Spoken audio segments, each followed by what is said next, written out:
Hello, everyone. This is criminal profiler Pat Brown, and today we're going to look at two cases. So this is a twofer. This is a case of the death of Sarah Widmer, and this is a case of the death of Bill Bishop. Now, you kind of might notice behind me, I have this thing that says, "I'll take things that didn't happen for 500, Alex." One of my favorite memes. So you kind of might know where I'm going with these cases, but I am going to explain them thoroughly so that you understand why I have this opinion. I'll take things that didn't happen for 500, Alex. And the claim over here is that Sarah Widmer, her husband, claims that she fell asleep in the bathtub and drowned. Over here, we have Bill Bishop. His son, Alexander, claims that his dog strangled him with his leash. Okay. Though that's what we're looking at here. And I also want to point out before I go further that what's interesting about these two cases is that some believe that they're highly circumstantial. And I would say not entirely, because in this case, we have a body and we have a cause of death, which is drowning. Here we also have a body and the cause of death is strangulation. So these are physical aspects of the case.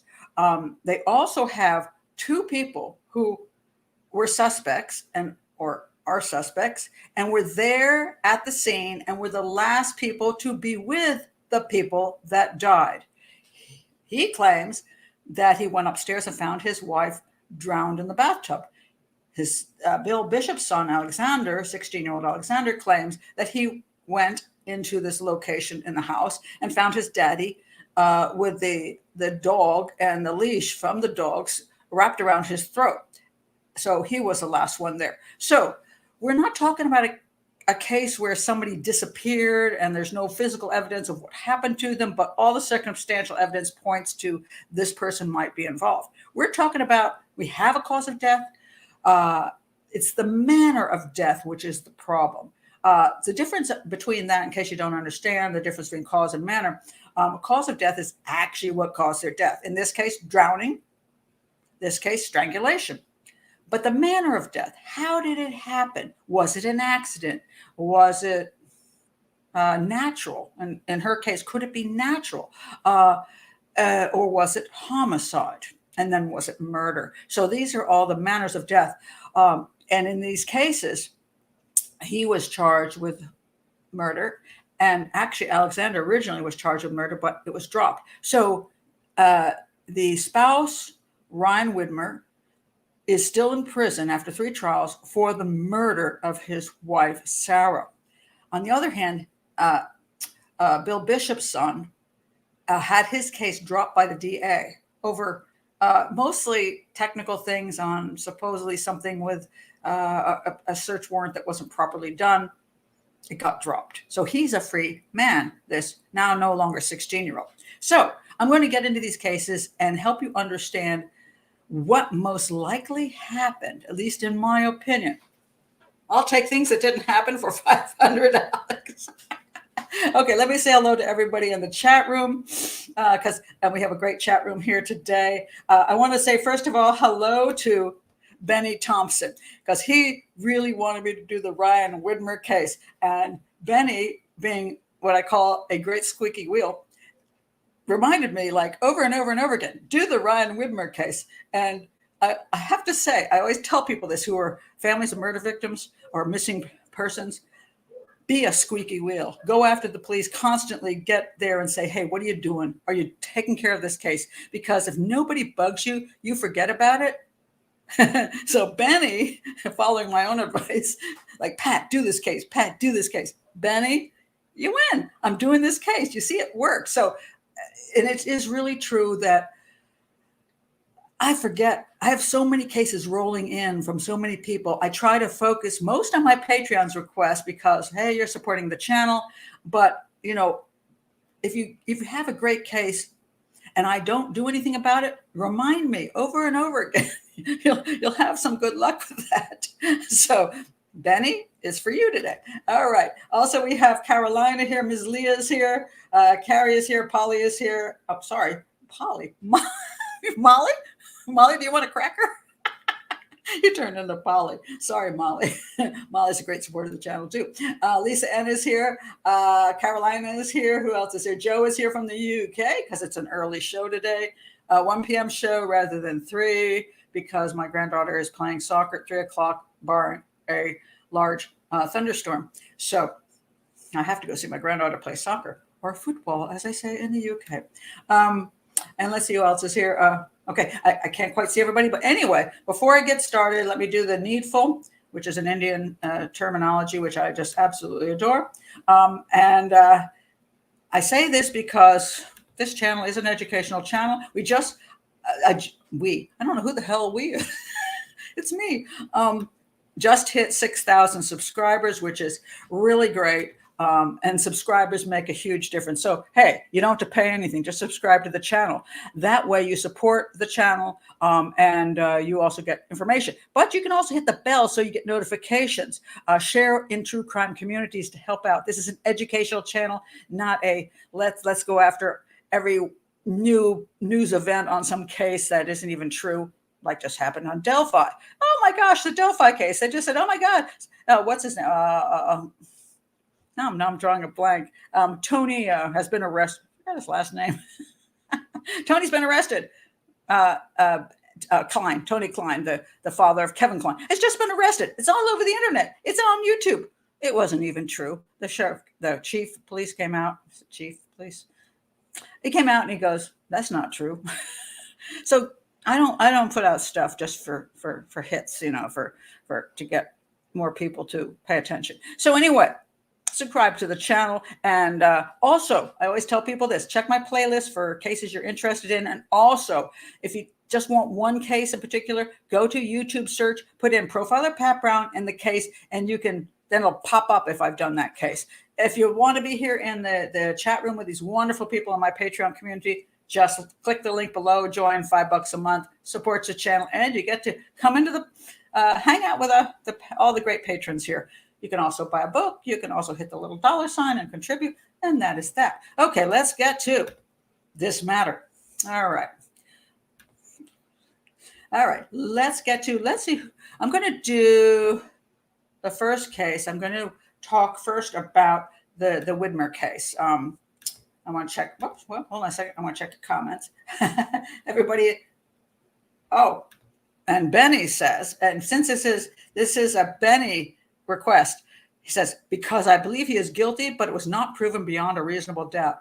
Now, I'm going to say, Benny, you are a very rational man. And the question is, was it proven beyond a reasonable doubt or not? And was he really even guilty? So I'm going to go there on all of that. So and Benny says, I will always bug you, Pat. Go for it. That makes a huge difference in getting cases for me to do. I'm susceptible to pressure. And you can send me money. No, $100, $200, $300. No, actually, I'm kidding you. Somebody actually asked me, would I accept a concept where they would donate money for a certain case to be done? And my answer to that is absolutely not. Not because I understand where the request is coming from, but I will never do a case because somebody pays for it. I'll do a case because it's educational, and I think it's worth doing. Okay, so let's go to Ryan Widmer. Now, I want to point out, there's a book, of supposedly a real popular book, at least she claims so, and it has a reasonable amount of reviews, so I'm going to say she sold enough copies. It's called Submerged. Ryan Widmer, what the heck does that even say? His Drowned Bride in the Justice System. Okay, it's by Janice, I don't even know how to pronounce her name, Hisla or something like that. Anyway, I bought the book. Don't do it. I can't return it because the window for returning books closed on Amazon. I'm like, no, I got to pay for this. By the way, you can always return a book on Amazon. Like you get it and you're like, this book sucks. If you get it back within like 24 hours, you can get your money back. I forgot to do that because I bought this book ahead of time to do this case. And then when I started reading it, I'm like, this is the most boring, really boring book. And it's also very biased. And I learned really, quite frankly, nothing. So in my opinion, Janice, if you're going to write a book that is totally about you just really like this dude. Say, I know you talked about the justice system, but you might say, my belief in his innocence and how the justice system railroaded it. So I wouldn't have wasted my time buying your book. Anyway, but I did, and don't do it. Save your 12 bucks or whatever it cost me. All right. So I instead, because one of the interesting things is one of the first articles I found was from the author of this book who was trying to sell her books. So there was an article on Google, and I read it first, and I'm like, oh, this is sort of the beginning of the book, which also is worthless. So anyway, this I'm going to put the link below just because I'm using this for this story, and I don't even know this site, but I thought it was really well written, so I'm going to give it credit to this person, whoever it is. It's a site called Chilling Crimes and True Crime Stories. All right. It starts out with a quote from the jury, a member of the jury. He didn't react like a normal person whose wife is dead should have. All right. That's a little problematic for me right there, just because, I'm not fond of the civilian jury system. And I don't think you got to be really careful of your opinion of the defendant when he's sitting there, because sometimes that can be really skewed by a whole lot of things. Exhaustion, fear, just depression, psychopathy, so many things. So I'm always a little leery of the judge. Don't judge from the jury, where you're sitting in the jury, about how the guy's doing behind the table over there. But anyway, let's go on. It was the 11th of August, 2008, a Monday. 24-year-old Sarah Widmer was at home with her husband, 27-year-old Ryan Widmer. Sarah worked as a dental hygienist, and that night they both went straight home after work to have dinner together. Now, mind you, all of this is information from Ryan Widmer. You have to be careful of this, because from the time she left work to the time she was dead, everything comes from the viewpoint of Ryan Widmer. Just keep that in mind, because you don't really know that's what happened. All right. Ryan and Sarah met through mutual friends and went on a blind date at a pub. They were inseparable after that and bought a house together. All right. They started dating. They dated more. They ended up married. Okay. I love the word inseparable. Usually when you date somebody and like them and you just keep dating them, you're inseparable. Okay. I love the word inseparable because it sounds like they're so suited for each other. They're so perfect for each other. They just couldn't be apart from each other. No, they dated. They dated more. They got engaged. They got married. That's the way things actually work. They had only been married 4 months and were still very much newlyweds and were making plans for the future together. For their honeymoon, they went to Costa Rica and were making plans for a vacation to Cancun. But the most exciting plan was in relation to a new puppy. I was amazed. I'm sorry. I'm not a dog person. I know it makes me bad. But the most exciting plan was in relation to a new puppy, because, that proves you have a great relationship. They were in the process of buying one together. That is very, very sweet. That's nice. I mean, you're buying a puppy together. That means your marriage is in good order. Sorry. I'm sorry. I just have to laugh. There they are. They're happy here. Okay. That night, the night of 11th of August, Ryan and Sarah had some leftover hamburgers, corn on the cob, and cheesy potatoes. And again, this is according to either Ryan Widmer or her stomach contents, and watched a bit of TV. And let me point out about the stomach contents issue and the autopsy issue. I could not find one link to an autopsy. And it really bugged me because I wanted to know what they found in the autopsy. What did they find as far as drowning goes? Was there water in her lungs? Was there anything in her brain that was concerning? Or I want to see the issue about bruises and stuff. I couldn't find one link to an autopsy. If you can, let me know, because I couldn't find it, and I don't know why. And I think it's kind of weird, because I don't know why that's particularly hidden. Just strange to me. But it didn't help me trying to look at cause of death and the other issues of manner of death. It would have been helpful to have. All right. So according to Ryan, I point this out over and over again because it just is important to understand where you're getting information from. According to Ryan, they watched a few of Sarah's favorite shows. A few, at least 3 of her favorite shows. Okay. That is really one dedicated husband, because as far as I know, a lot of dudes don't like their wives' favorite shows. So like, I can do without this. And they usually want to go do something else, like leave the room. Um, so I find that interesting, because a lot of times when somebody murders somebody, they always point out how happy they were in the few hours before, because they want to come off as innocent. So, oh, I was willing to watch 3 of her shows, in spite of the fact I hate all of them. Okay. Um, Before she let him switch over to a football game, Sarah then decided, because she got bored with the football game, apparently. He put up with 3 shows, but she couldn't do the football game. She decided to take a bath in the bathroom in the master bedroom, and Ryan recalled her asking him to check the doors before he came upstairs. He remembered her walking upstairs after they both said, "I love you." And they had, I think this is the one where he says that, well, I love you more type of thing. You know? Of course, again, a lot of times when we have a homicide, the last thing the person who killed them says is, "Oh, I told her I loved her," because it sounds good. It sounds good.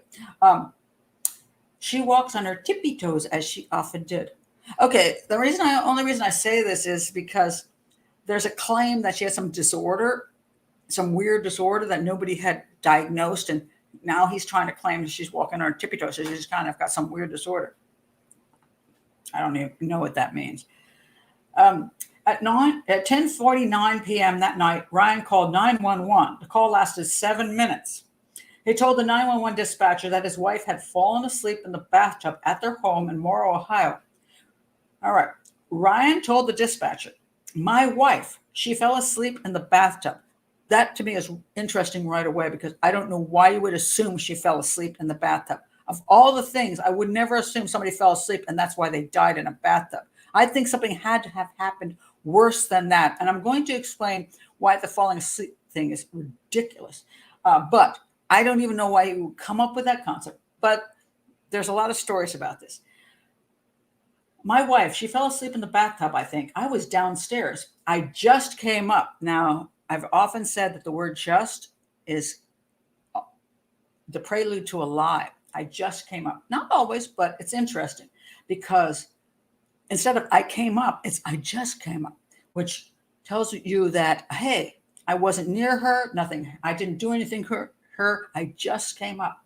And she was lying face down in the bathtub. Now, I'm going to play you the 911 call. I'm going to play it off my phone. People ask me why I don't do this directly. It's because sometimes there's issues of copyright, so I try not to screw my channel over. So hopefully you can hear this clearly. She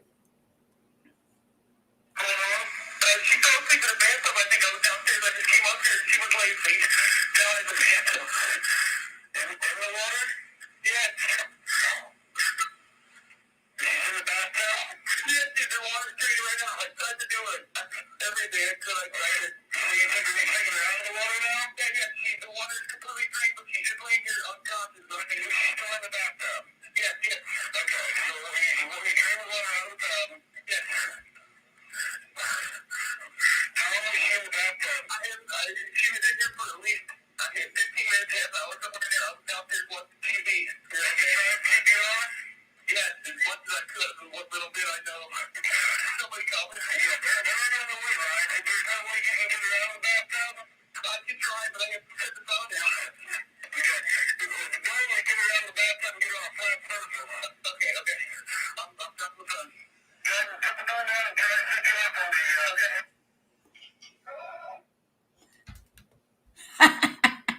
Sorry. Okay. Okay, there's so many things wrong with that phone call. I can't get past it. All right, I can't get past it. All right, this is the tub that he found her lying face down in. That's what he claims. All right. So he decides, in the middle of his football game, to wander upstairs. He said she had been in there 15 to 30 minutes, which means, in spite of the fact he just started watching his football game, he was most interested in checking out how his wife was doing, which, in my opinion, most guys are just going to keep drinking beer and eating their food. And maybe at halftime, I'll give you a check, Okay. So he goes up there, and he goes into the bathroom. He doesn't say he calls her, doesn't hear an answer. He just says he's in the bathroom. Finds her lying face down in this tub. By the way, this is the tub. This is they're doing fingerprint stuff here, so that's why it looks dirty. She's lying face down in the tub. Now, here's where I start having severe problems. Yes, I'll take things that didn't happen for 500, Alex. All right. You find your wife lying face down in the water. Okay? Because she's in a tub full of water. Remember, she's suddenly fallen asleep. And when she fell asleep, first of all, when you fall asleep, basically saying she fell asleep and fell face forward into the water. Later on, he tells the, I think it was at the hospital or the EMS people, that she was on her back and her face was facing up. So he changed his story about whether she was face down or face up. So there we have, again, an issue of him changing his story. But let's say she's face down in the water, because he's claiming that when he's talking to 911. She's face down in the water. Now, usually when people take a bath and they have the plug in, the water is, see where the water actually is? It's like at least that high. You see where that black stuff is? Okay, the water is going to be at least that high. So she's got her face in the water, like boom. Okay. So the dude says he drains the water. So he pulls the plug and allows her face to remain in the water. And of course, as the water goes down, so will her face. So her face is going to remain in the water. And he's just going to sit there and go, okay, I'll wait till the water's drained out, and then I'll see what I can do to help you.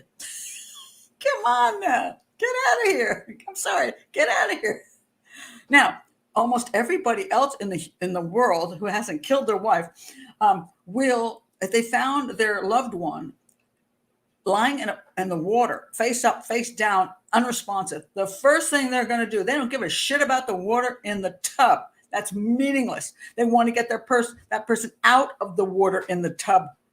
First of all, so if their face is face down, so they don't continue drowning. If they're face up, theoretically, their face is under the water. If you think they fell asleep and drowned, the water would have to be above your face. You see that your loved one's face under the water. The first thing you're going to do is remove them from the water and then take them out of the tub and do CPR.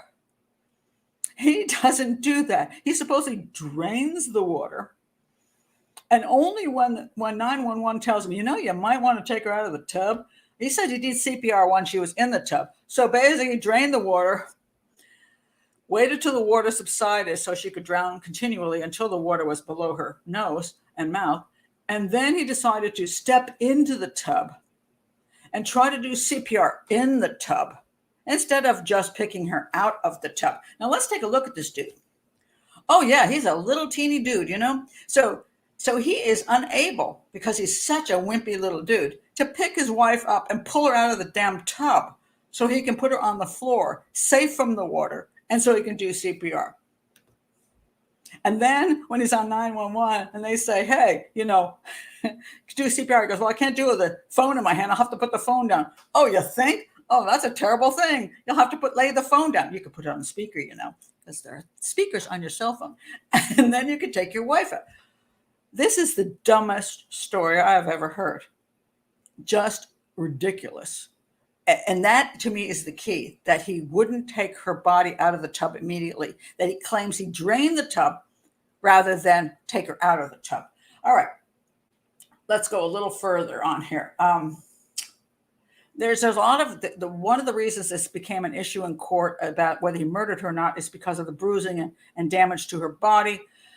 Because some said that could have, the defense, not some. The defense said it could have happened from the EMT, the team trying to save her life. And they do sometimes do some brutal things to bodies when they try to save lives. So did they cause the bruising or did he? A lot of the question is, how long was she dead when he finally pulled her out of the tub? And I can't find any information on that, because if you're already dead, you're not going to bruise.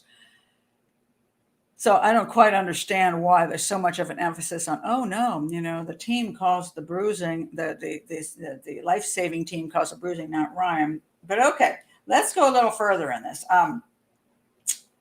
Let's see. Yes, yeah, here we are. There was faint bruising on the right side of Sarah's head, a petechial hemorrhage on the inner surface of her eyelid, which is strangling or suffocation of some sort or drowning. Bruising on the left side of her neck, a contusion on the back of her neck, an abrasion on her left armpit, and bruising and lacerations to her upper lip.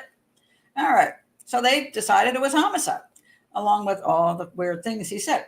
Now, there's another issue. When they came and found her, they found that her body was completely dry. Only her hair was wet. And I'm sorry, but how fast does a body dry after you pull them out of a bathtub full of water? You know? And the jury tried to even figure this out themselves. They like went home and they put themselves in the bath and tried to reconstruct the crime scene, which I give them credit for, to try to figure out how fast does that happen. So it was a little weird that only her hair was wet. So there's a lot of theories about how she could have been killed. Like maybe she was getting the water ready in the bathtub and he just pushed her head into it. Maybe in the sink, maybe in the toilet. I mean, there's lots of theories. Or that he pushed her head under the water in some fashion while she was in the bathtub. And then after she died, he simply drained the bathtub and left it there as long as possible before he called 911 because he didn't want them to, come right away. They say they found him just in his boxer shorts, so he couldn't have.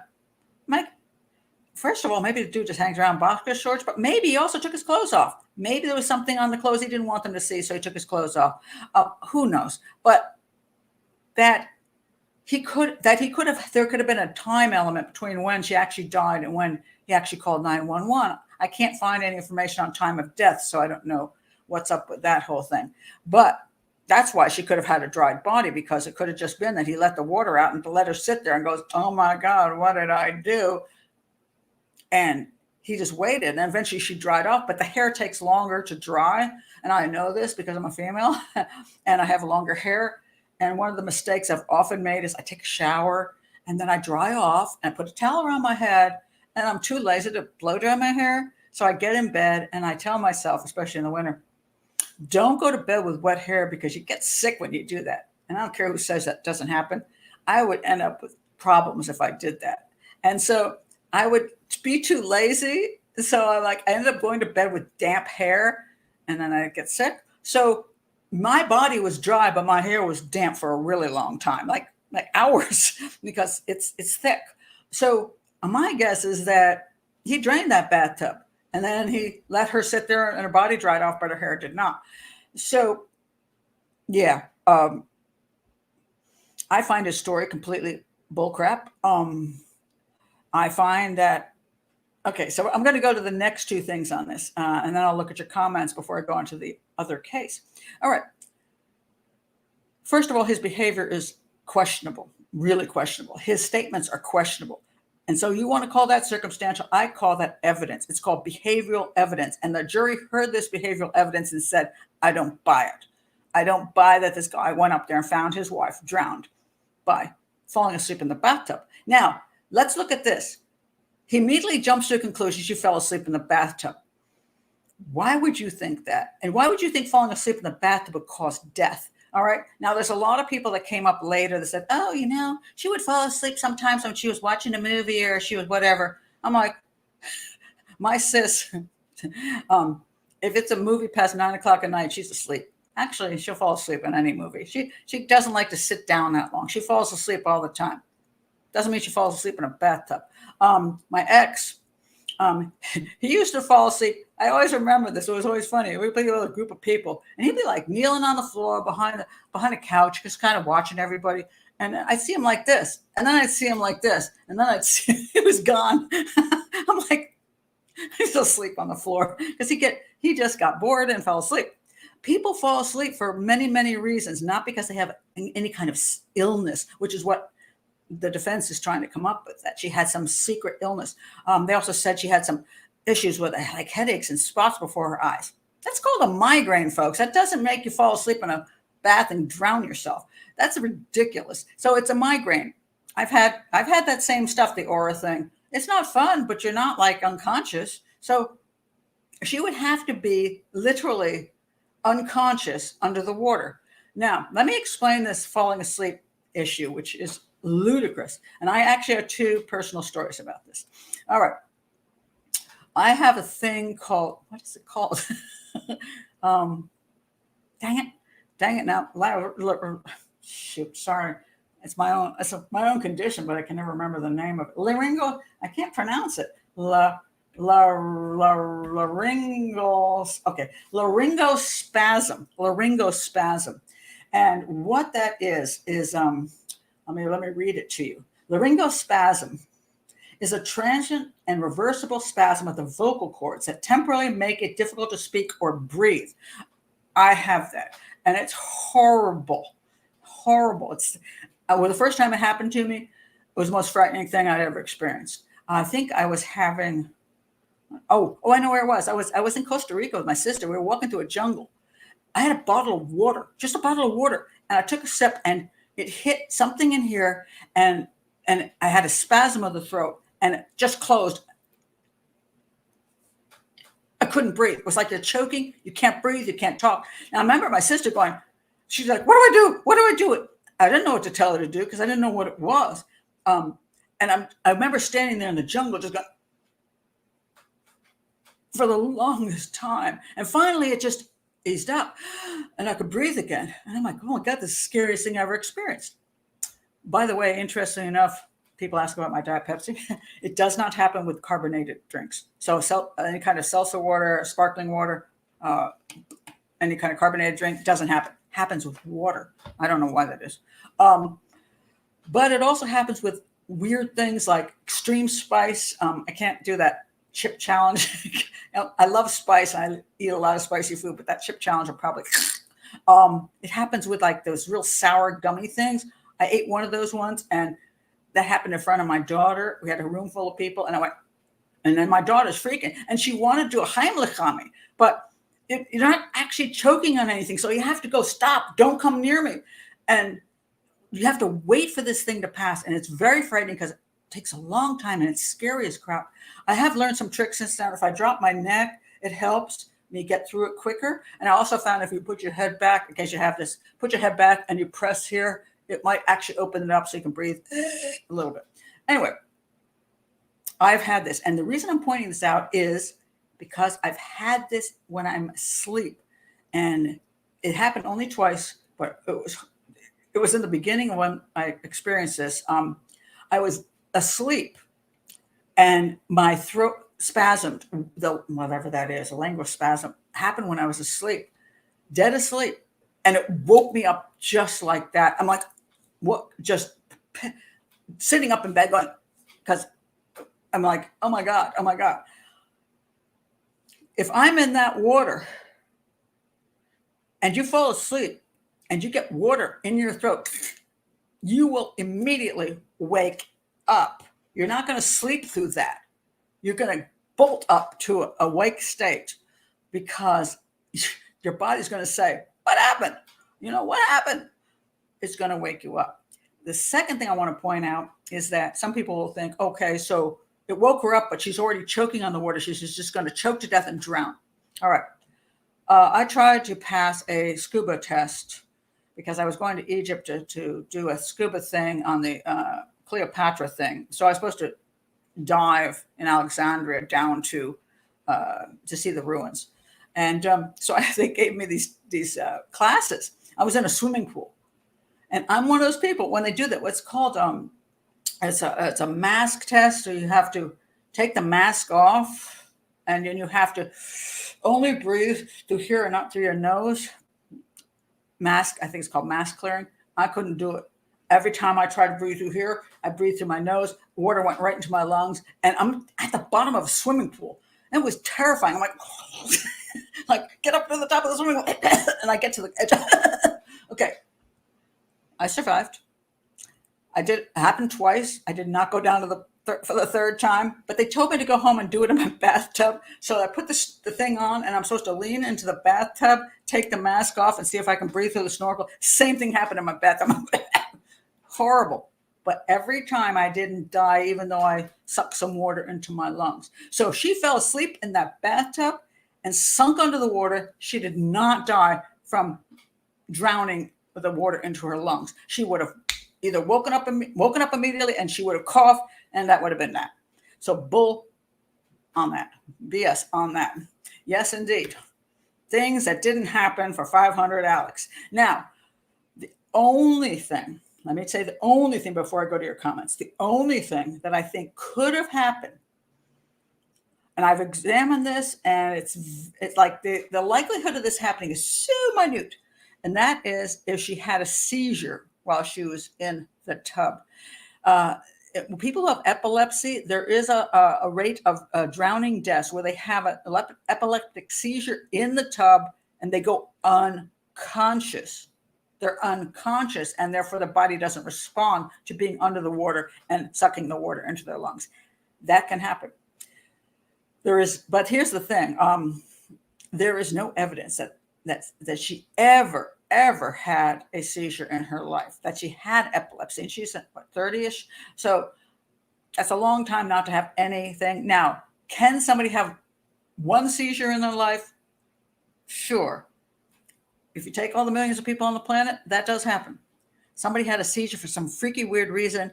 I looked to see whether an autopsy they would be able to determine this. It was kind of iffy about that. But that would be the only circumstance under which she would have died in that bathtub. But now we got to look at that and say, okay, there's a teeny weeny possibility. But the problem is what Ryan said. And the fact is Ryan left her, according to him, face down in a tub full of water while he pulled the plug and sat there and watched her continue drowning until she was dead.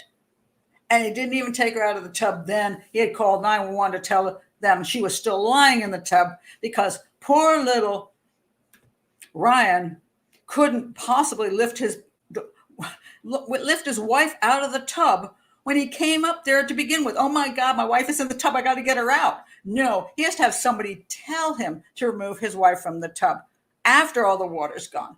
I'm sorry. Man, my opinion is guilty, guilty, guilty. And I know what Benny is saying, that he believes he is guilty, but he doesn't know because it's a circumstantial case where he should have been convicted. I will say 100% should have been convicted. And the reason he should have been convicted was because the likelihood of her actually having, the only thing that could have happened, she had a seizure, and there's no evidence she ever has had a seizure. That would have had to happen that one time in her life while he was watching football.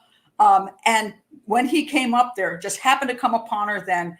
He didn't take her body out of the tub. He left her lying face down in the water, drowning until the water eventually seeped out of the tub. So that would be, it doesn't go away immediately. It goes glub, glub, glub, especially if your body's on it and the tub is quite high, quite big. So she would have been lying for a few more minutes of drowning in the bathtub. That he would leave his wife there. I'm done. I'm absolutely done. Guy's guilty as hell. And I'm happy that the jury found him guilty, as they should have. Sometimes circumstantial cases are perfectly reasonable when the explanation that the killer gives is so ridiculous, you can't believe it. And it cannot be true. So let me go to your comments on this. That's my take on that case. All right. Well, no, Molly, I don't think she was taking a bath face down. But, okay, here's a possibility of why theoretically she could have been face down. Sometimes people, when they're in a tub like this and they want to wash their hair, might put the shampoo in their hair and then lean over and try to rinse their hair off that way. That's possible. It's a big tub. So maybe she could have been swimming around like a mermaid. There's possibilities of why she could have been in a position that she would have ended up face down. Not good ones, not good ones, but possibilities. Allison says, hi, Allison. Yes, Molly, even if one falls asleep in the bath, I would imagine one will wake up sharpest when the water goes up the nose. You bet. And that's why my experience with a laryngospasm at night shows you how quickly you wake up when you cannot breathe. You cannot breathe. It's a horrible, horrible feeling, let me tell you. It is the same as choking on an object, except there's just no object. And just to have your windpipe just cut off like that, it's not fun. And you will wake up immediately. And so, yeah, nonsense. Benny says, to be fair, She could have also fell and hit her head and was unconscious and drowned, but there would be a clear mark. Yes, there's no evidence that she hit her head. She could have. There are people she could have stood up and slipped in the bathtub. It's a big bathtub, so the slipping possibility is not unreasonable, Benny. I like how you think about that. She could have slipped and whacked the crap out of her head, but she would have one hell of a knockout, some kind of proof that she did that. And then it doesn't explain away if she slipped, bam, hit her head, went face down in the tub. Why does hubby leave her face down in the tub and say, "Oh, I think I'll just drain the water out and watch you drown"? Nah, not happening. Molly says the totality of how her body was found, the cuts and the bruises, and her husband's statements strongly indicate murder. They do. Corey says, hi, Corey, having to be told to take his wife out of the tub equals he is guilty. Every time I do a case, I talk about what is the one big thing that sends off those bells, the big red flag. That was the one in this case. It's ridiculous. The fact he didn't take his wife out of the water is ridiculous. I'm sorry. You can come up with all the explanations you want to in the world about why he left his wife face down in the water or even face up in the water so he could drown, take the water out of the tub so he could watch her drown while the water was receding. Just ridiculous. Beth says, hi, Beth, if she had a seizure in the tub, she likely would have had some injuries. That's another good point. Although if it's a okay, I'm going to show my ignorance on how to say this. Petit mal, as opposed to grand seizure. I have known people have certain type of seizures where they just go blank for a minute, but it's so short that I believe if they had that small a seizure, they might have been able to slide under the water, but they would have woken up. They would have choked and that would have tossed them out of it. A grand mal seizure usually is a lot more of stuff going on, but that could have caused bruising onto her body. That's theoretically true.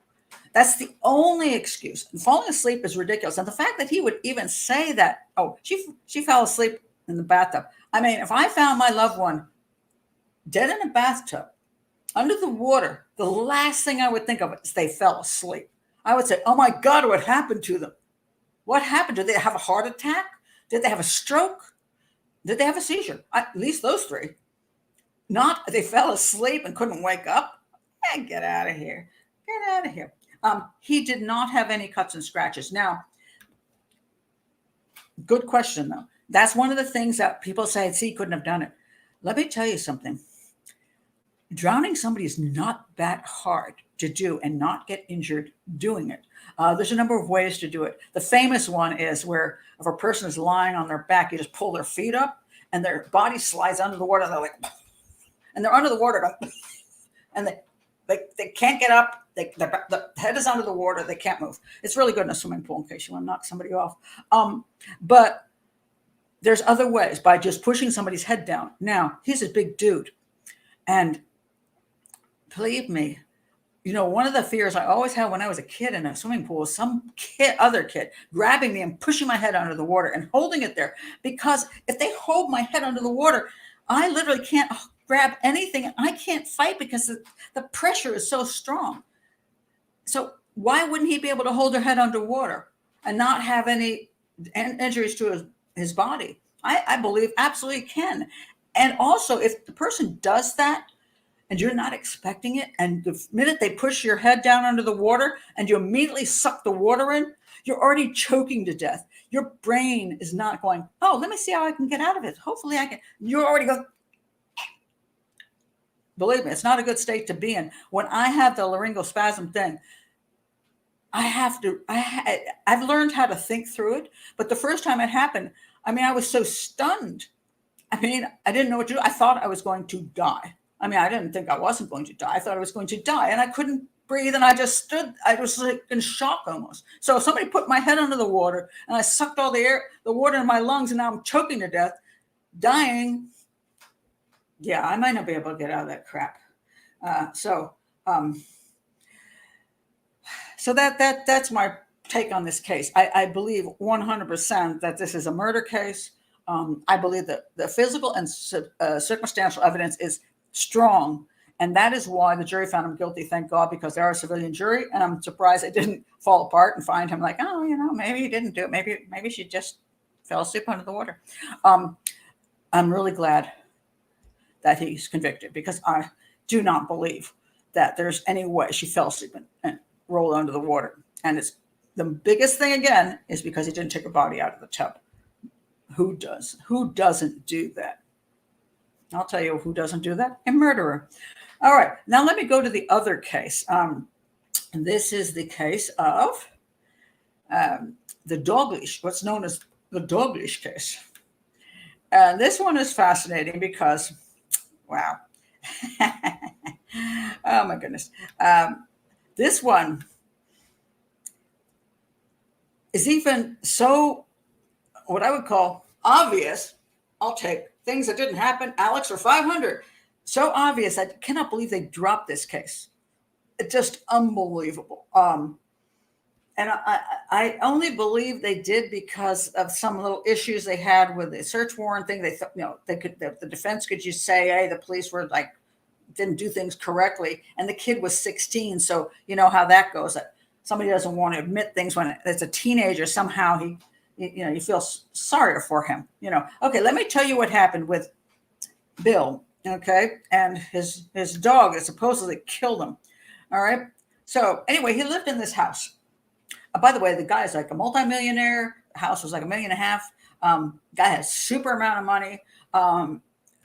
They were a family of 4. This is Bill. This is the wife. This is the guy who they charged with killing him, and is now, the charges have been dropped. And this is the other son. He was 16 at the time. All right, but at the time, Bill Bishop was not married to his wife. He was with his girlfriend.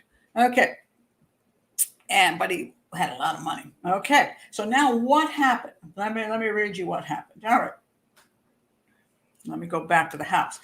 All right, so they got this phone call came in. Let me play the phone call for you. Okay, hold on. Where is it? Okay, not that one. Okay. All right, here we go. Here is the phone call that came in from 911. What's the address of your emergency? 3411 Durham Road. Okay, repeat that address for me, sir, to be sure I'm correct. 3411 Dover Road. Are you saying Dover? Dover, yeah, Dover. Yes, sir. Okay, is this a house or an apartment? House. Okay, tell me exactly what's happening. I think my dad is dead. I think my dog got his collar wrapped around his throat, and his face purple and his heart. You say your dog or your dad?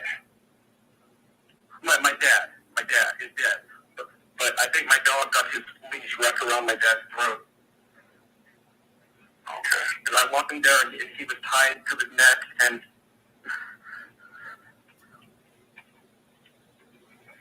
are you able to remove the leash from around your father's neck? I already did. Okay. And are you with your father now? No, I don't have cell service in that room. Okay, so I'm going to stop it there. All right. So essentially what happened is that the 911 call, the son claims that he found his father with the dog attached to him still, and the leash wrapped around his daddy's neck. Now, yes, the dog did it, kind of like the dog ate my homework. This is the dog killed my daddy. Okay, it's kind of like that. Now, the interesting thing about this, which really was a thing that blew me away, is when I heard this happened, that the dog killed daddy, I'm thinking, okay, what are the conditions that a dog, now take a look at the dog. It's a Labrador. It's 50 pounds. This man is not a little wimp or anything. So where's our doggy? Oh, there's the doggy. Okay, there's the doggy. There's daddy. Supposedly the dog was very docile. The dog had even been to training classes where he learned to be nice, and good to his master and all that stuff. So supposedly, now we have 3 dogs near, and I don't have 3 dogs in my house. My daughter lives next door. She has 2 German Shepherds and a little puppy thingy. And I've been around the 2 German Shepherds. They haven't killed me yet. Now, let's assume I had a leash on the German Shepherds. I'm trying to figure out how the hell the leash gets around my neck to enough to kill me, where I can't grab the leash and get myself extracted. I can't. Remember, there's another end of the leash. So even if you get wrapped in it, there's another end you can unwrap, or you can just run up to the dog and grab the dog, and that will release the pressure on your neck. Now, this is assuming there's some way for the leash to get around your neck. I'm trying to figure out how a leash down here gets up here. So the next thing I'm thinking is, what was the guy doing? Was he like rolling around on the floor with the dog and playing with it, and he had the leash in his hand and somehow it got wrapped around his neck, and he's choking to death on the floor, and the dog's trying to run. He's like, it's on the floor. Oh no, folks, he's not on the floor. He's in an armchair. So his son says he comes into the room and finds his dad sitting in an armchair with the leash wrapped around his throat, and I'm assuming the dog is on the floor. I mean, I don't understand I would love to hear the actual interview of this kid. I'm like, was the dog like up on his lap? Was the dog like, how did the dog get, when you're in an armchair, like I'm sitting now. So how does a dog wrap his leash around your neck when the dog is on the floor?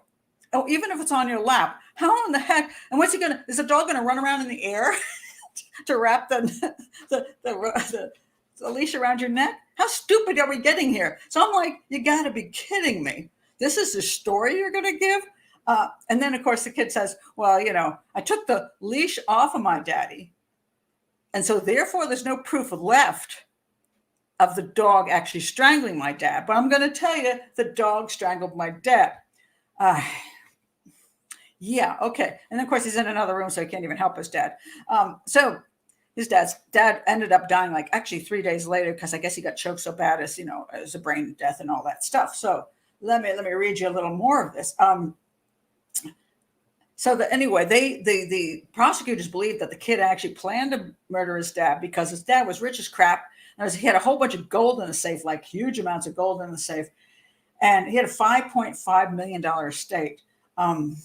It says here, the lead investigator left out key details or was deliberately misleading when he sought search warrants. So that's supposedly one of the ideas. But the prosecutors have scoffed at a potential dog killed my dad argument, as they should have. And they were saying that the prosecution was using the suspicion for the case being on him wanting the money from his dad.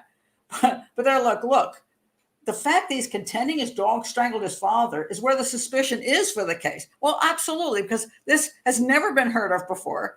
In all the years, one guy said 30 years of his work, he's never heard of a dog strangling somebody with that, sitting in a chair on top of it. Just ludicrous. Now, listen to something else he said.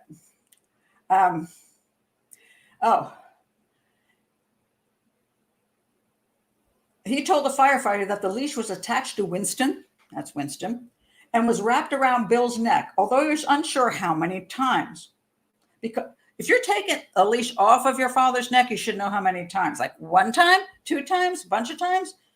The EMS supervisor said at the scene that Alexander thought that the dog just happened to freak out and get him wrapped up in it. In the chair, mind you, in the chair. All right. Now get this one.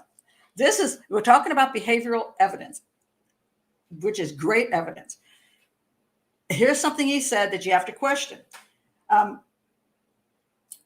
He said, honestly, I'm afraid of what happens if he comes back, Alexander told the officer, comes back from dying. In other words, if he's able to be revived and doesn't end up dead, which he pretty much was, but I think he was brain dead at that point. He just had a little bit of breathing going on. So he was in the hospital for 3 days, unconscious and in coma. He doesn't come back. Honestly, I'm afraid of what happens if he comes back, Alexander told the officer. I'm afraid he'll get mad at me for leaving the leash around the dog. Okay. You would rather your father be dead than your father get mad at you for leaving the leash on the dog. Wow. That's nice. That's sweet. And then, the other thing is, even if the son left a leash on the dog, how does daddy not see the leash on the dog? I mean, did the son leave the leash on the dog and the dog just raced into the room you can't get cell service in, supposedly, jump into his lap, and then run around, jump around on the chair enough times to strangle the dad? Seriously, come on, this is so dumb. Now, the other thing he says is that he didn't mind that his father was dead because his father was verbally abusive toward him and his mom. Again, he's showing signs that he hates his father. 2 times he doesn't seem to like his father very much and prefers him to be dead. That is good circumstantial evidence, behavioral evidence. Now, there is more physical evidence in this case. The medical examiner's office performed the autopsy and ruled the death a homicide.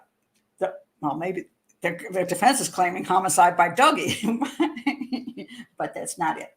The autopsy says Bill was strangled with a ligature, some kind of cord-like device, the leash, and due to the strangulation, died from a lack of oxygen to the brain despite efforts to resuscitate him. Now, listen to this. The medical examiner bases his conclusion on hemorrhages, a ligature mark, a mark indicating strangulation with a cord-like object, and strangulation as opposed to hanging. In other words, the cord did not go up as it does in a hanging. The cord was straight across and around his neck. So that's strangulation. That's where the ligature marks show that kind of strangling. Doesn't mean the dog couldn't have done it at this point. And fractures of the thyroid cartilage in his neck. So the strangulation was strong enough to cause the breaking of the thyroid thing here. So thyroid cartilage, fractures of the thyroid cartilage. I was looking for the hyoid, but okay. Now, the defense says, no, the dog did that and he just had a heart attack. Okay. The other thing that was very interesting is that the expert said the evidence just support the theory that Winston's leash could have gotten wrapped around his neck and strangled him. The injuries weren't consistent with a kind of strangling. In other words, if the thing had gone around a number of times and the dog had pulled on it, it would show a ligature mark that was completely around the neck and perhaps even more than one ligature mark. That's not what they saw. It said, here's what the prosecution says. It looks like someone took the dog leash, came up behind him, and wrapped it around his neck and strangled him like this. So in other words, when you put the thing around, you go like this, there's an empty spot back here because you're actually not completely completing the circle. What you're doing is pulling it on both sides as hard as you can. So you can break things, but it's not really wrapped around solidly. So in other words, daddy's sitting in a chair, and it appears that his son came up behind him with that dog leash, chucked it around his neck and went, ah! Which seems a lot more sensible than the dog managed to jump up on the chair, circle his neck 3 times, and somehow strangle him. Yeah. So anyway, and further goes to say here, here we go. I find it very difficult to believe that a 50 to 60-pound dog was able to entangle a conscious, neurologically intact adult man in a leash and then be able to pull on the leash with enough force for a long time period, at least 10 seconds, to cause a loss of consciousness and then continue to apply that pressure for another few minutes until near fatal brain injury occurred. And nobody has ever seen such a thing. All the coroners, all the medical examiners are like, we've never seen anything like that. Yeah. And also they're pointing out, I'm pretty sure that the dog feeling resistance would have stopped pulling and just stood there going, okay. Again, we have another theory. This comes from another medical examiner. She says she zeroed in on a detail from the autopsy that said the mark on Bill's neck was something I can't pronounce. I've never seen this word before. Serpiginous, serpiginous, serpiginous. All right, which indicates, thankfully, there is an explanation of that word. Strangulation with a cord-like device. It would be very difficult for the leash to get tangled around his neck, whether sitting or standing. Absolutely. She also said the bleeding noted in the autopsy report that Bill was alive when he was strangled, so it doesn't make sense that Bill wouldn't try and do something to stop the strangulation if he could. If the dog was just running around on his chair. Oh my God. And again, it says here, the autopsy report says the injuries were only on the front of Bill's neck. If the leash were tightly wrapped around his neck, there would be circumferential marks all around his neck, front and back. And that is very, very much a physical proof. This is not a case that's totally circumstantial. There is no proof that the leash ever encircled his neck, which means that somebody stood behind him and went like this. All right.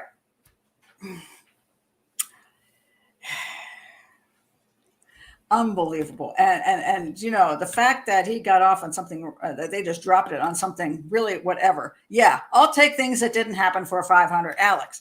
Oh my God. I mean, these are just simply two cases where the physical, the circumstantial, and the behavioral evidence all point to both these cases being homicide, and more than homicide, murder. And so I find it just absolutely fascinating that that's where that they know. Well, this guy was found guilty, thank God, and they keep trying to get him out, appeal after appeal, and of course his son just got off and without getting anything, and is on his merry way. So quite amazing. Oh, there's a good question. Why is there a leash on the dog in the house? Well, I'm pretty sure that Bill's son was very worried about Bill saying the same thing, and that's why I'd rather him be dead than be upset with him. There shouldn't have been. Yeah, I'm pretty sure that if unless Alexander had been walking the dog and the dog ran into the house with a leash on him, there wouldn't have been a leash on the dog, because most people do take the leashes off. I don't think that Bill would have had the dog running around the house with a leash on. So there's another good question. That's another good question. Let me see here. Oh, yeah. Okay. Carrie's asking a question about undiagnosed narcolepsy. Yeah. You can have some issue of narcolepsy, which she doesn't have. But yes, it could have been undiagnosed. But again, just because you tend to fall asleep because you have narcolepsy doesn't mean you're going to fall asleep in the tub, and that choking isn't going to wake you up from that situation. That's what's unreasonable about the whole concept that narcolepsy could be behind it. Even for example, I've worked in hospitals, and sometimes I've worked for 48 hours straight, 72 hours straight. I mean, I was pretty tired. I could sleep anywhere. I used to sleep everywhere, like on X-ray tables. We'd be in the X-ray room. I was a sign language interpreter, so my client would be sitting in their wheelchair, and I was so tired that I would just climb up on the X-ray table, cold and hard as it was, and go to sleep until the X-ray dude came in and said, "Hey, Pat, wake up, get off the table." They were always nice about it. I could sleep anywhere, but I was still able to drive home totally conscious and well.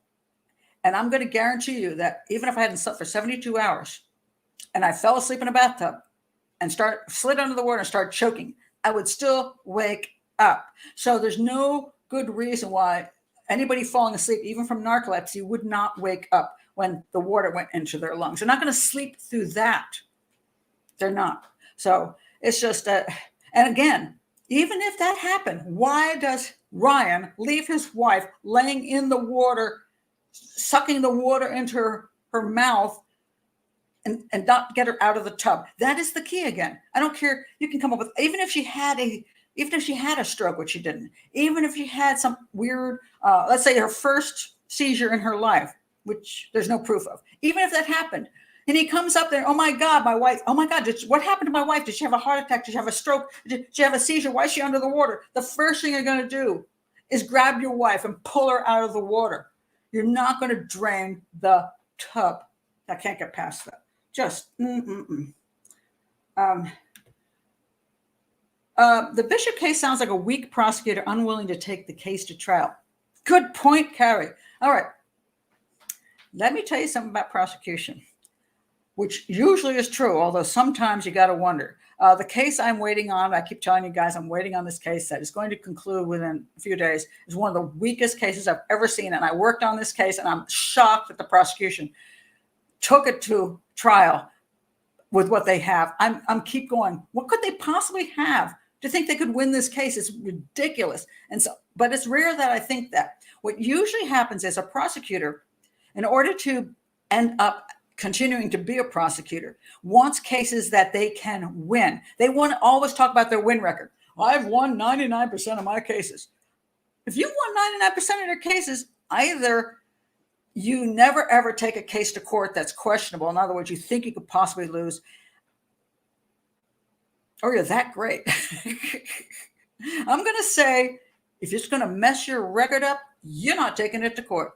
So that's why a lot of cases don't go to court. And the family's infuriated because they're like, I know this guy did it. I know this guy did it. Why would you not take him to court? Well, it's because they don't want to risk a civilian jury trial, which is always a crapshoot, and it'll ruin their record and make a lot of, bad publicity for them. So yeah, it could just be that he's like, yeah, I'm not going to take a risk on this. It's a 16-year-old kid. We can't prove he did it. Yeah, and the defense is going to attack us on the mistakes that the search warrant issues, and so we're just going to say screw it. Yeah, just screw it.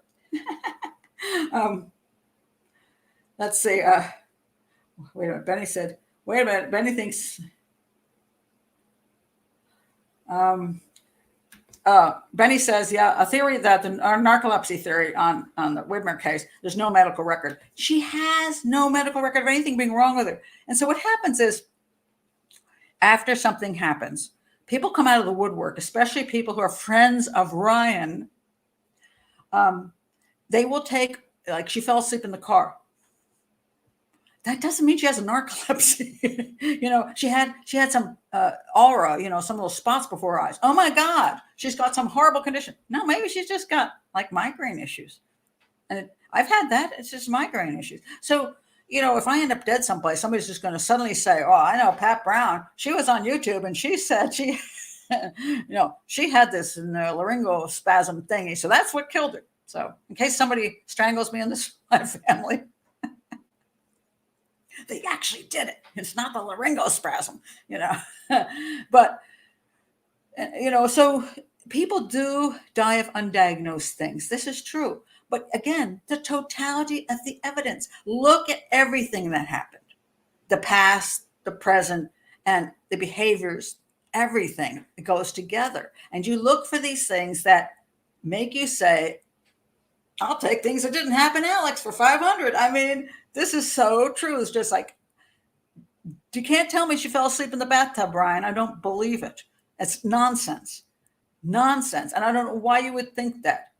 And at the time, as a matter of fact, later on, more people said she fell asleep. But at the time, they did ask him, and he said, no, she's never fallen asleep in the bathtub before. So why now do you think she fell asleep in the bathtub and drowned? Why would you think that? I mean, I certainly would never think that. I would think that a stroke or something. Because, you can have a 30-year-old who has a stroke. That is possible. She had a massive stroke and went unconscious and slid under the water. So there was no evidence of a stroke. So, but I would think that 100 times before I'd think somebody fell asleep and just fell asleep and drowned themselves. Come on. Seriously, come on. That's a good question. Exactly what is the right level of doubt in a murder case? Well, it's supposed to be reasonable doubt, not a shadow of a doubt. People confuse those two. A shadow of doubt. And here's the problem with a shadow of a doubt. What if she really did have an undiagnosed condition? What if she had a seizure, but she just didn't move around much and her brain just went out and she went under the water and her brain didn't respond? So she did drown. And what if he's just a weird dude and did weird things and said weird things? And what if? You can add those in almost every case. What if that dog was just an acrobat? The dog was an acrobat, an excited acrobat. And Bill just was sitting there in a chair and he wasn't paying attention to the fact that the dog was wrapping a leash around his neck. And then the dog fell off the arm of the chair and was kicking on the floor like this and couldn't get back up and it strangled Bill. What if What if, those are what you call shadow of a doubt, which is not supposed to be the rule of why you find somebody guilty or not guilty. What it's supposed to be is reasonable doubt, that with reason, there's enough reasons to believe this person may not have done it. Really enough reasons. And neither one of these cases have, I think, reasonable doubt. I think you can go with a shadow of a doubt. I don't see the reasonable doubt in these cases. But cases where, when we talk about circumstantial, as opposed to if she had been found with 30 stab wounds and he had cuts to his hands because, and the knife was in the house with her blood on it and his blood on it. Okay, that is an easy case. Okay, you're going to have zero doubt. Okay, even the shadow of a doubt might not be there. Okay, if he was home alone, all the doors were locked, he was lying on the floor with a thing still wrapped around his neck when the dog was pulling on it, and the sun was 50 miles away, I would say, well, I don't know how he would have killed them. So there's no doubt there at all. So the reason for reasonable doubt is that, if you go with shadow of a doubt, you're never going to convict anybody, because there's always that person who's going to say, well, aliens could have done it, or maybe everybody's wrong. And that's what the defense does. The police lied. The medical examiner lied. This person lied. That person lied. Oh, as a matter of fact, let me see if I can find this, because this was the dumbest thing I ever read. And this goes to show you how the defense works. Let me see if I can find it. You come here. Okay, this was, if I can find this one, I think it's hysterical. No, that's not it. New investigation, is this it? There is I hope I didn't lose this, because that's really good. Where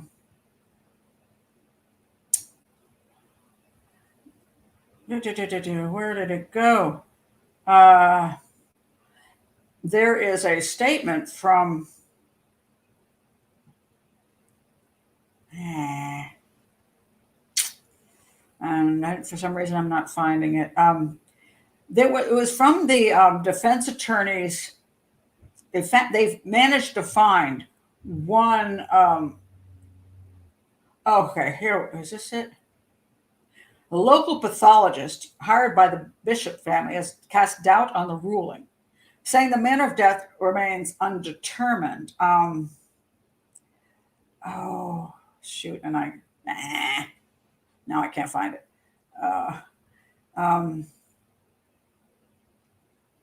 Let me see one more time. I'm going to try one more time to find this, because I really wanted to bring this point up too. Okay, see, okay, one more time. All right, let's see if this is it. Medical examiner. Okay, oh, here we go. Okay, I found it. Bishop's family, and this is where I come up with, you can pay somebody to be a big fat liar. Expert witnesses, I think, can be bought. And I wouldn't be surprised. I wonder how much they paid this woman. Oh, no, this guy. Sorry, this male. He's a man. Bishop's family hired a pathologist, Dr. Jonathan Brevet, and I am calling you out on this, who reviewed the autopsy findings and then argued in a 2018 report that the cause of death could not be determined. Bill's body showed no self-defense injuries, which would have been expected if someone tried to kill him. Well, when somebody comes up behind you and throws a thing around your neck and you're going, you don't have time to, when are you going to fight? You can't do anything. You would have more time to fight the damn dog than you would somebody choking him from behind. Prevet also said Bill had heart disease and that one side of his heart was 80% clogged, enough to cause sudden heart events. Well, yeah, the sudden heart event happened when he got choked to death. The family seems to believe that theory. Oh, I'm sure they do. Alexander's mother, I wonder how much she got out of this, Sharon Bishop, said that Bill died of a heart attack. Really? Okay. Yeah, heart attack caused by being strangled. As for the dog theory, Prevet had no opinion on whether Winston could encircle his leash around Bill's neck.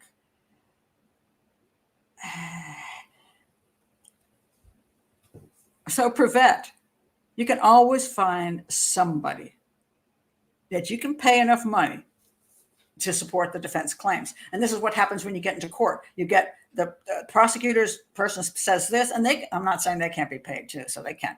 Prosecutor says this, their medical examiner, their forensic pathologist, and then the defense says this. And then the jury sits there going, I wonder which one's true, because I've never studied forensic pathology.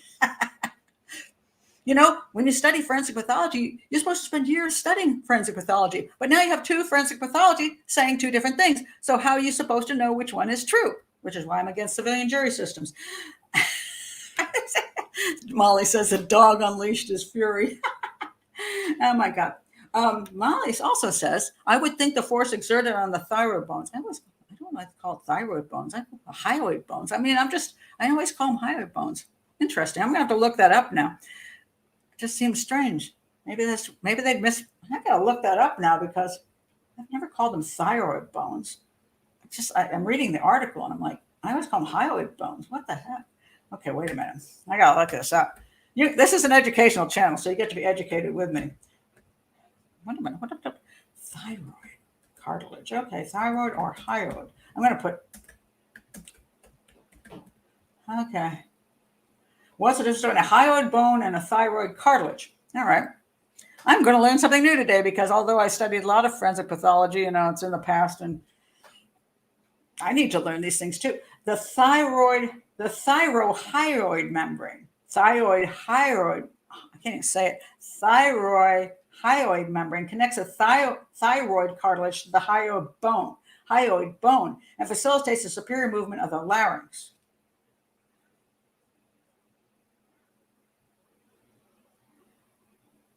Okay. So it's a thyroid cartilage in the hyoid bone. I'm not sure I understand what they were trying to say in the article, because usually when you have strangulation, you have fractures of the hyoid bones. You don't usually talk about the thyroid cartilage, which I've actually never heard stated that way before. It's just weird. I'm gonna have to do some more studies on that. Molly says, I would think the force exerted on the thyroid bones, cartilage, neck, whatever, by the leash from a strong dog would look different at autopsy from the force exerted by human strangulation by ligature. I don't know that there would be a difference in that. It may be an angle issue. Sometimes when they examine these things, again, you get a lot of opinions in here, which, it makes more like it could be. The simple fact is, it didn't look like the leash completely encircled the neck, and that's my big fat suspicion. Benny says, the example of Casey Anthony is really where the level of doubt would be so minimum versus the overwhelming stack of circumstantial. Yeah, this is the thing is, when you got a stack that's this high of evidence, circumstantial, behavioral, all kinds of stuff, and you get this little thing down here called doubt. You cannot do this. You cannot have cases go to court if you're going to have shadow of a doubt being the issue. It has to be reasonable doubt, and reasonable doubt should be reasonable. But the whole civilian jury system isn't reasonable. You got a bunch of people off a bus stop, as I always say, 12 people off a bus stop who have no knowledge of anything with crime scene analysis, forensic pathology, criminal behavior, blah, blah, blah. And they're put there bored to death most of the time. And then you get the experts out there who are all disagreeing with each other. So how the heck do you know which expert is telling the truth? And so you develop haziness in your brain for good reason. I don't blame the jury for this. I don't. I think it's a ridiculous job for them to have. Send me out tomorrow to fix a car, and I would not take that car out of the shop after I worked on it, because I don't know what the hell I'm doing. And neither does this jury. So, you can't blame them. I don't ever blame them. I'm like, you poor schmucks, you're sitting there for day after day. And so much of it is boring, by the way. They have present just, this person's background, and it is so dull that it's hard to stay awake day after day and then try to wake up for these things that you don't even understand. It's just absolutely ludicrous. Joe says, I wonder if some killers deliberately choose the most ludicrous explanations because they feel there's more chance of getting away with the crimes. Huge lies gain gravitas by merely being acknowledged. Interesting point, Joe.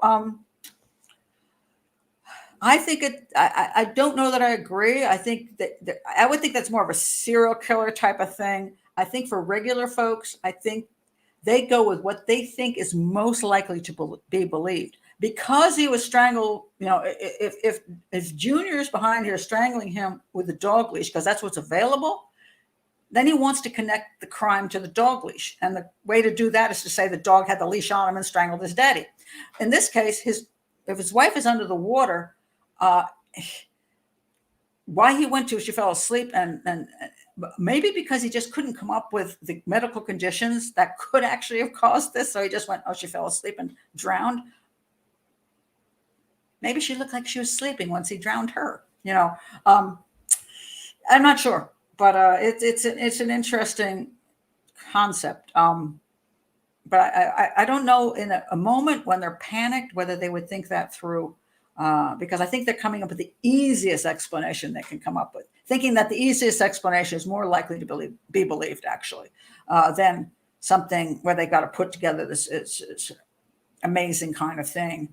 Then everybody stops and goes, could that really have happened? But he thinks, Junior, that, it could have happened that the dog's leash went around daddy's neck because it did. And he's saying, well, she could have fallen asleep in the bathtub, right? Yeah. She was tired. It was late at night. She fell asleep. Makes sense to me. So anyway, I think it's fascinating, both of these cases. But yeah, I'm going to stick with one last time. I'll take things that didn't happen for 500 Alex. Because, yeah. I think both of the originally charged people, I believe that Ryan and this guy's son, Alexander, are both guilty. According to the evidence supports their guilt. He was found guilty in a court of law. His son was, the charges were just dropped. And in my opinion, he may have gotten away with it. But I do think that the evidence supports both of these cases as being murder.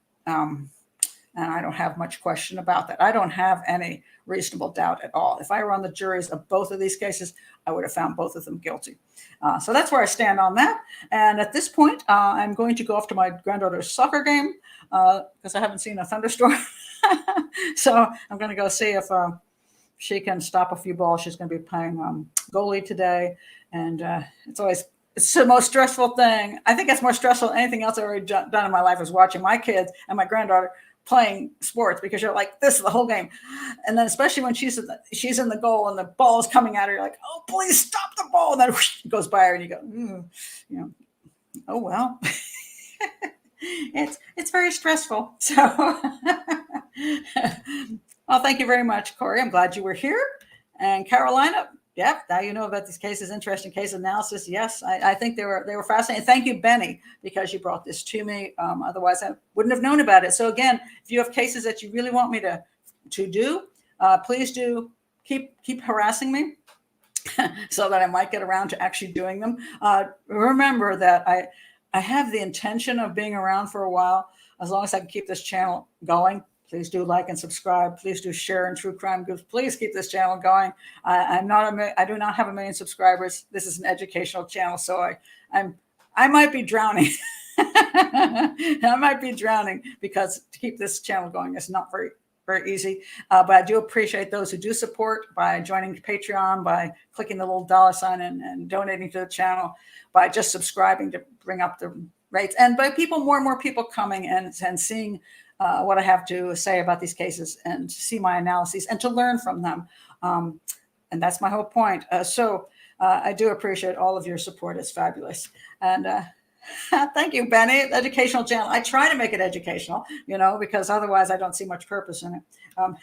Hit the like button. Do that. Yes. Thank you, Florence, very much. And so I will see you sometime I'm going to get ready for another call-in, I think.